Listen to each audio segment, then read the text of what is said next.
ગુરુજી પરમ પૂજ્ય સ્વામીશ્રીએ ઈસવીસન 1999ની સાલમાં એક પ્રસંગ અન્વયે ગુરુદેવ પરમ પૂજ્ય બાપજીને પ્રાર્થના કરી હતી કે આજે આપ મને વચન આપો કે આપ અવરભાવમાં મને પૂછ્યા વગર કદી અંતર્ધ્યાન થવાનો સંકલ્પ નહીં કરો. ગુરુદેવ પરમ પૂજ્ય બાપજી અને ગુરુવર્ય પરમ પૂજ્ય સ્વામીશ્રી વચ્ચે અતૂટ સ્નેહ બંધન, મા દીકરાનું હેત પણ ત્યાં ઝાંખું પડી જાય. તેથી જ ગુરુજીએ અધિકારથી ગુરુદેવ પરમ પૂજ્ય બાપજીને આવી પ્રાર્થના કરી હતી.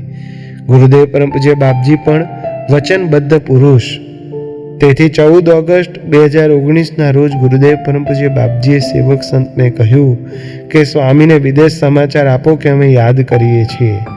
બંને દિવ્ય સત્પુરુષોની એકતા. તેથી ગુરુજી પરમ પૂજ્ય સ્વામી શ્રી વિદેશનું તમામ વિચરણ કેન્સલ કરી તરત ભારત પધાર્યા.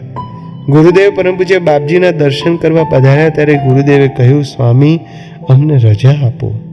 ગુરુજી પરમ પૂજ્ય સ્વામી શ્રી ગુરુદેવ સાથે એવી પ્રીતિ, એવું હેત કર્યું હતું કે ગુરુદેવ વચનબદ્ધ રહ્યા. ગુરુજી પરમ પૂજ્ય સ્વામીશ્રીએ પણ ગુરુદેવ પરમ પૂજ્ય બાપજીને ઘણી પ્રાર્થના વિનંતી કરી, પણ તેઓ પોતાના સંકલ્પમાં અફર રહ્યા. વચન પૂર્ણ કરી તારીખ 22/8/2019ના રોજ દેખાતો અબરભાવ અદ્રશ્ય કર્યો. આપણે પણ ગુરુજી પરમ પૂજ્ય સ્વામીશ્રી જોડે અધિકારથી પ્રાર્થના કરી શકીએ એવું મા દીકરા જેવું હેત કરીએ.